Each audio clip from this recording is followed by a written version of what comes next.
movie-movie di YouTube itu kan biasa kan. Terus kalau ini sesuatu yang menggetarkan jiwa ya. Gimana sih suamiku tuh biasanya dia tuh yang banyak banget belajarnya gitu kan. Sebelumnya aku udah pernah main film cuman nggak jadi pemeran utama.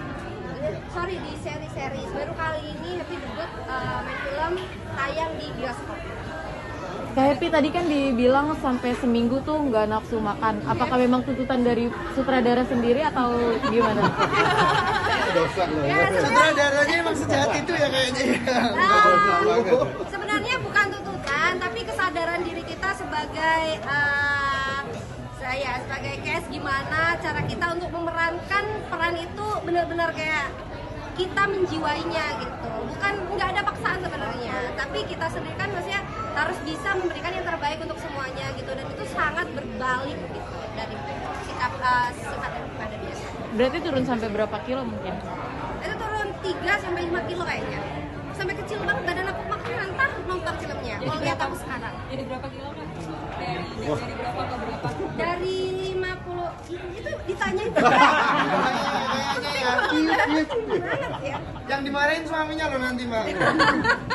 Dari 59 ke 545. Itu belajar di lingkungan keraton juga atau gimana sih? Iya, belajar di ya kita kan harus riset dulu kan sebelum kita memerankan sesuatu, kita harus mendalami juga, harus tahu adabnya gimana, terus budayanya macam mana, gimana cara kita untuk mengecak nih, apa ngecak nih?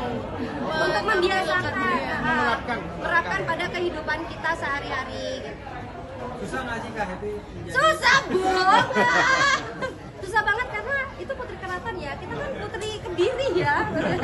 Jauh banget gitu Mas ya. Kita kan kadang urakan, terus konyol, apa bebas lah gitu. Terus kita jadi putri keraton yang memang harus adat kita junjung tinggi, kita harus bisa menghormati adab kayak gitu-gitu sih, lebih ke gitu. Tadi kan sempat dibilang ada ritual yang dilakukan, seperti apa sih ritualnya? Iya, itu ritual pembukaan ya kalau nggak salah. Jadi ketika kita mau masuk keraton, kita itu harus ada ritualnya. Harus ibaratnya ketuk pintu dulu lah, maksudnya permisi dulu sama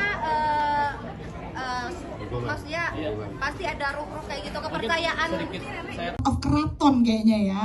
Nah itu gimana sih karakternya? Apakah dia juga termasuk putri keraton sesungguhnya atau bagaimana? Kalau POV dari aku sih, Betari ini anak yang sedikit, iya memang karena dia putri keraton ya, jadi dia lebih kaya daripada teman-temannya itu pasti.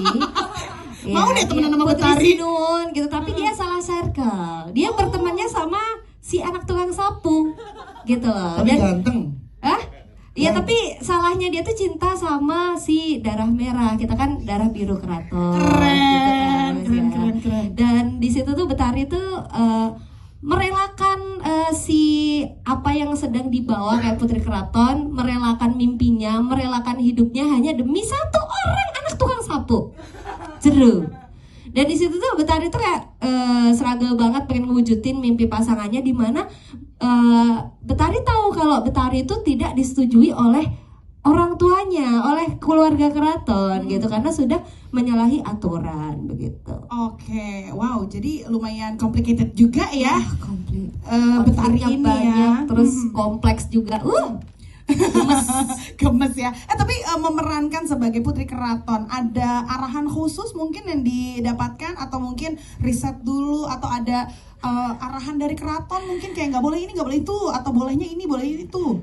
Dari awal ini Om Pugu sebenarnya ngasih aku PR banyak banget ya, karena aku search terus cari gimana jadi putri keraton tuh sampai seminggu aku nggak doyan makan. Jadi di videonya masih kurus ini aku, karena emang nggak doyan makan, kayak ya Allah ya apa jadi putri keraton ya. Kan aku orangnya tuh, kalau teman-teman semuanya udah pada tahu Happy Asmara tuh pasti pencilaan apa adanya gitu. Di sini aku dituntut kayak harus kayak manis, manja, terus kayak kalem, putri keraton, pinter, smart kan, putri keraton itu harus pinter kan. Dimana aku tuh kadang ada kosongnya juga otak ini gitu Mas ya kan. Di situ terus banyak belajar juga, kita ada ritual-ritual khusus sebelum kita waktu mulai syuting.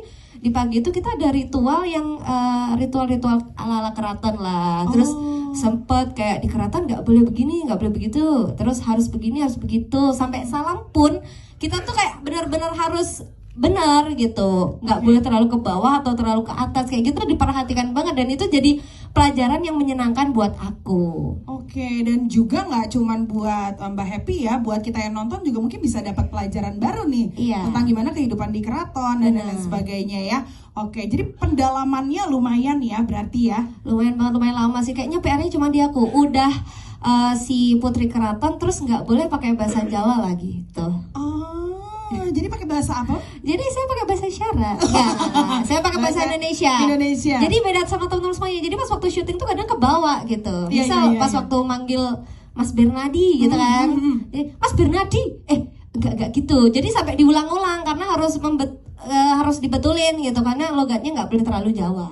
Oh, justru seperti itu ya. Banyak banget tantangannya sampai aku tuh aku kan bukan morning person nih. Terus di situ dimana setiap pagi kita itu syutingnya pagi. Iya Dan dong, aku tuh syuting sampai pagi. harus melek syutingan lagi, melek coy, ini aku tuh melek, ini melek syutingan gitu. Dan kasihan teman-teman semuanya gitu. Oke, wow.